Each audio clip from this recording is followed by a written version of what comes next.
Welcome to the Super Saturday debate.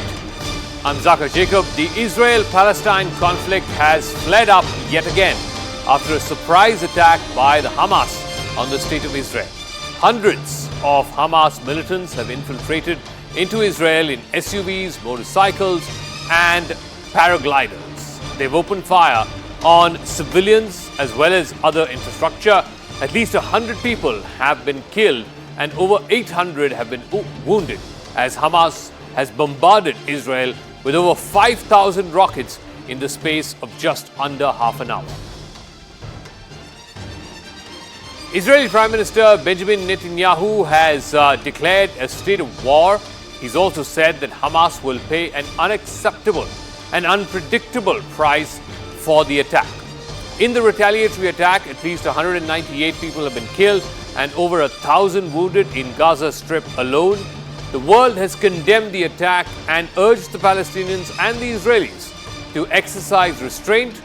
Prime Minister Narendra Modi has also said that he's deeply shocked by the news of this terrorist attacks, as well as, of course, he's further added that India stands in solidarity with Israel at this difficult hour. Iran and Pakistan have backed Hamas for the airstrikes that have happened. But first, the story of what happened in the early morning hours in Israel.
All right, joining me now on the talking point, Colonel retired Grisha Yakubovich is a security analyst.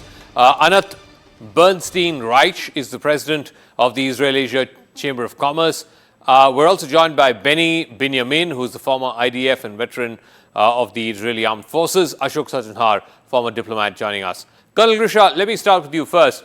What do you make of the unprecedented scale and the degree of this coordinated attack? Because it seems like there were more than 50, anywhere between 50 to 100 Hamas militia men and women who have barged into Israel in the early morning hours, something that we haven't seen in many, many years, since at least 2008 or so. What do you make of this? Well, first of all, we need to understand that this is a well-planned operation. It was planned probably a few months ago.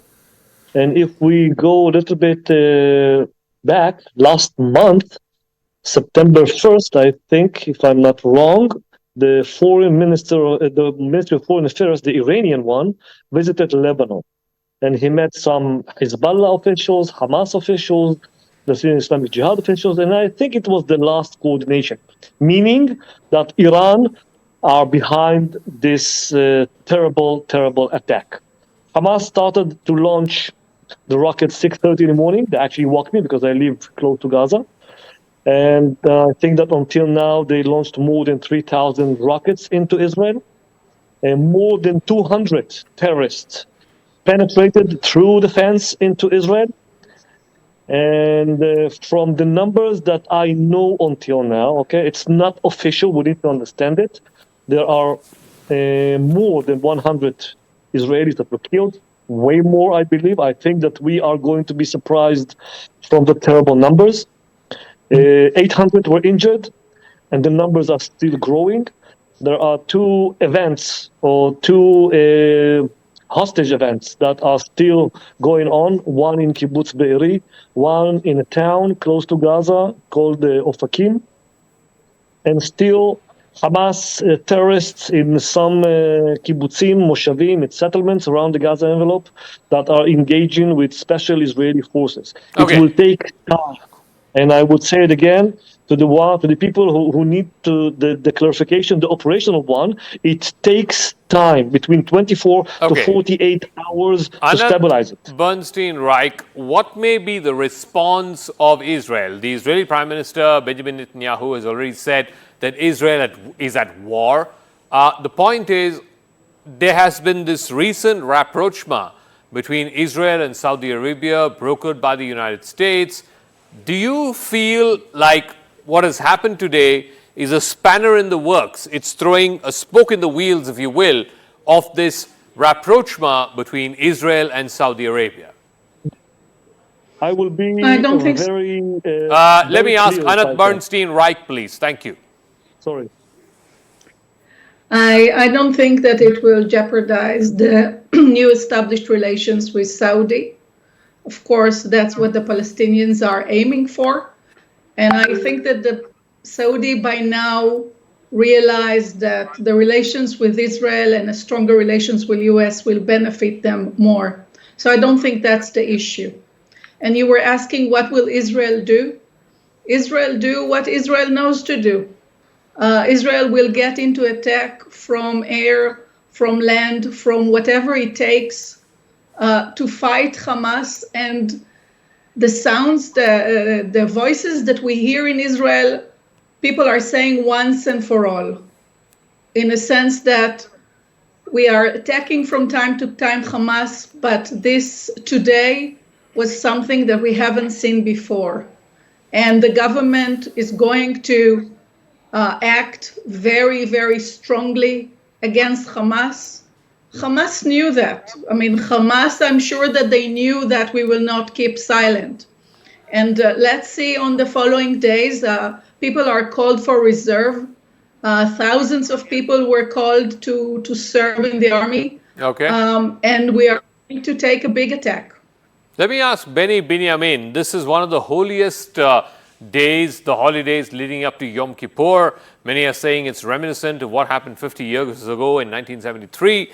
But the point is, how may Israel respond to this unprovoked, unambiguous sort of attack by Hamas? Over 100 of them making their way into Israeli territories, attacking women and children. The point is, how may Israel be expected to respond to this at a time when there is this serious thaw? People are talking about a thaw between Saudi Arabia and Israel, I2U2, Israel, the United States, United Arab Emirates, and India. How may Israel choose to respond to this? Because Benjamin Netanyahu's government is one of the most right of center that we have seen in 50 years. First of all, we are having 50 years from the last war that we had, the eighth war that we have in 1973. And I was one of the soldiers there in that war, where it was a really very hard war for us. And we were surprised, that war too. But we were fighting against the two nations, two countries. One was Egypt and one was Syria. Today, we are not fighting against country. We are fighting against terrorism. We are having a fight with terrorism. We are actually, as per my opinion, we must call that place country and show them the exact responsibility of these things, what they did today to us. It is not that IDF was not ready. It was not that IDF was not, but we were kept in a mind that nothing will happen. And I think it is a big mistake also from our side that we took this step. But actually, as per my opinion at least, IDF is now preparing themselves. I think they will get the correct answer that they were supposed to get, and they will get it. Okay. 100%. Ashok Sajanhar, how should a country like India respond to this? India, of course, has historic ties with Israel, of course. India has had ties with the Palestinian territories at a time when it seems like there is some kind of rapprochement that's happening between the Arab world and Israel. How should India react to such a development? The Prime Minister has tweeted about it, the MEA has tweeted about it, but what's in it for us? Yeah, thank you very much, Zaka. You're very right. There's a sort of a rapprochement in addition to the I2U2 that you mentioned, and also you mentioned about Israel and Saudi Arabia. We also have the recent IMEC, India, Middle East, Europe corridor, and it was expected that this corridor would go from the UAE into Saudi Arabia and then into Israel, Jordan, etc. And Prime Minister Benjamin Netanyahu had tweeted very positively about this corridor.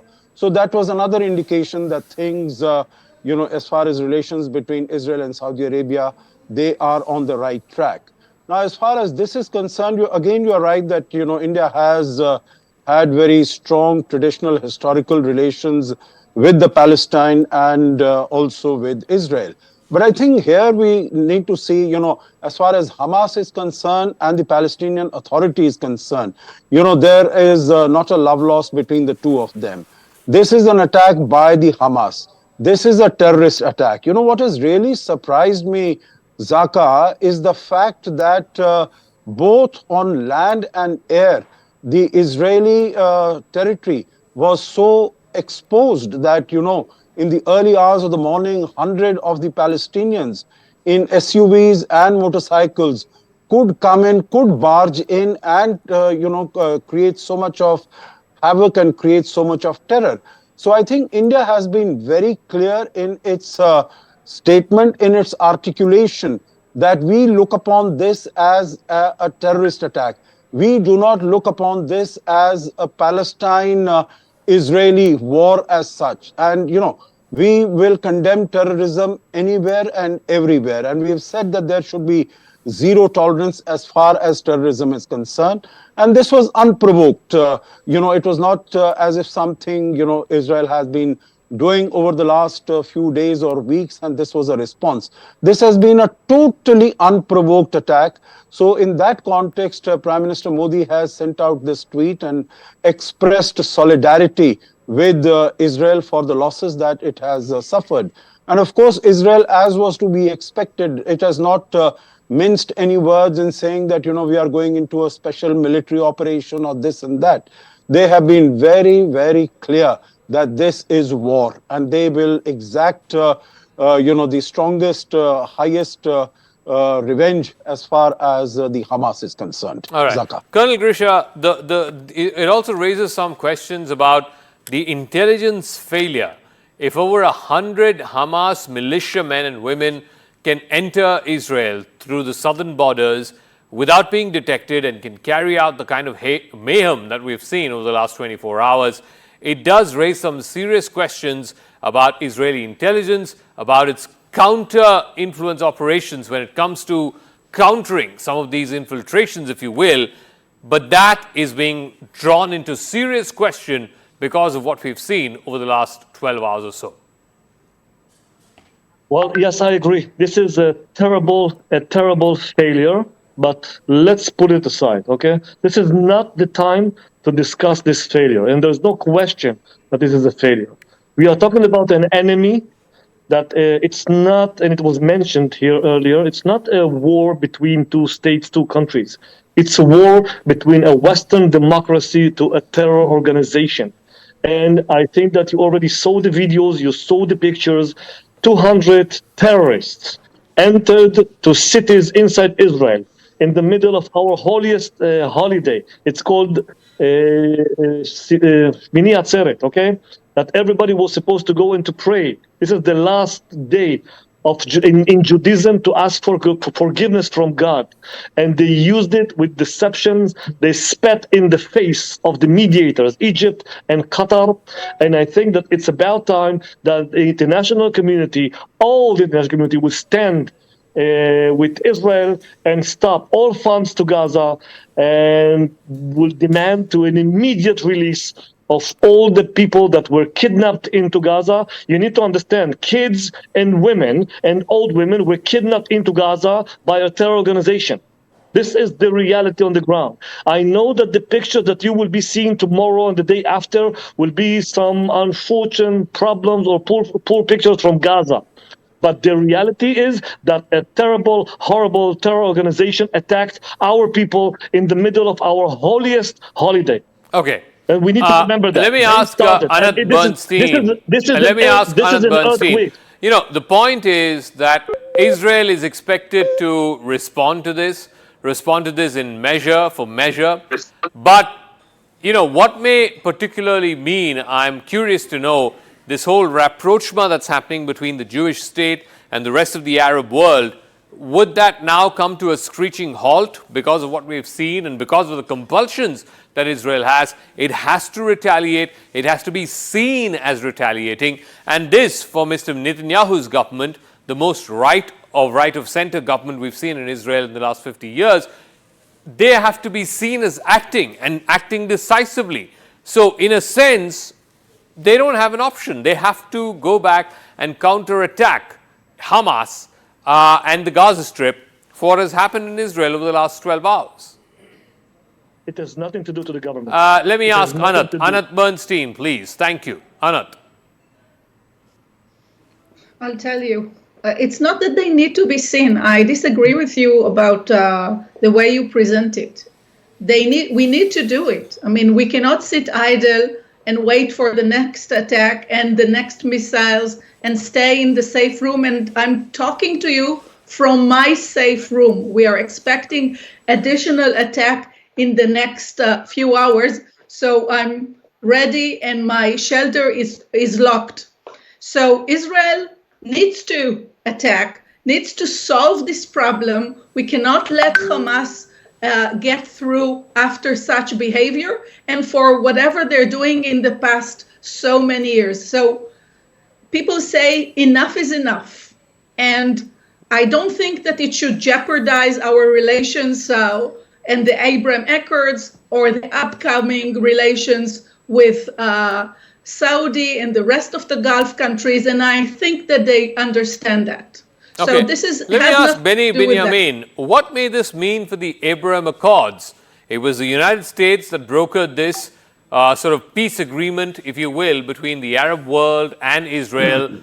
Now that Israel has been pushed to this corner where it has no choice but to respond to the attacks by the Hamas, what may this mean for the Abraham Accords? Are those now coming unraveled?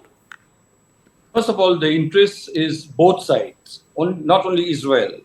Interest is of the Arab world and it's of course of Israel and America. I don't think that there will be any changes of their relations with us if we attack Hamas. Attack Hamas, we were really betting with them with the rockets for so many years. But now they've attacked our civils and old people and the children were taken as they were captured. And I'm sorry for that, but I can tell you one thing, that they must get their part. They must get their part. Nothing will happen to our relations. Our relations are so good. Let me ask Ashok Sajanhar, and I'll sort of wind up with this. How may this play itself out over the next few weeks and months? Because I think the critical factor here is Israel's response is also going to be contingent on its own peace process with the wider Arab world, which of course is being brokered, sort of underwritten, if you will, by the United States. So Israel's response in many ways will be sort of calibrated by that. But at the same time, because Benjamin Netanyahu happens to head a coalition of extremely right and right-of-center parties, he has no option but to be seen as responding to this attack. So what may he choose to do?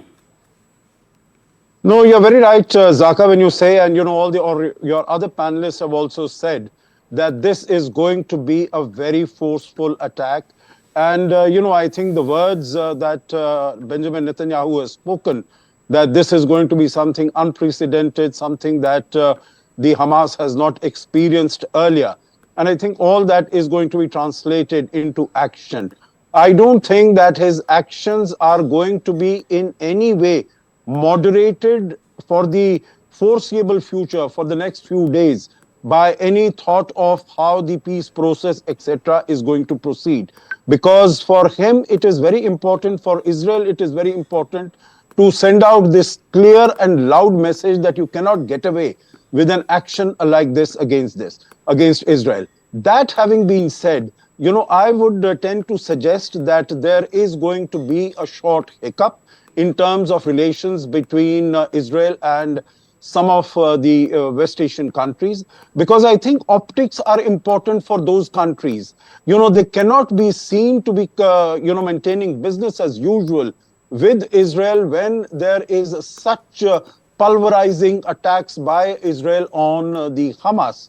And so I think there is going to be, at least for some time, a bit of lying low as far as activity, bilateral activity, etc. on this front is concerned. Okay. But going forward, I We will don't leave think it at that there is going to be a Ashok long-term Sajanhar and all of impact. the other guests who've joined us this Saturday evening. I want to thank you for joining us and putting into perspective what may this mean for Israel. Hamas has, of course, launched its biggest assault on Israel in recent years, while Israeli Prime Minister Benjamin Netanyahu has vowed that a revenge will be taken. The world is set to feel the ripples of this escalation. Here's a report from the Associated Press.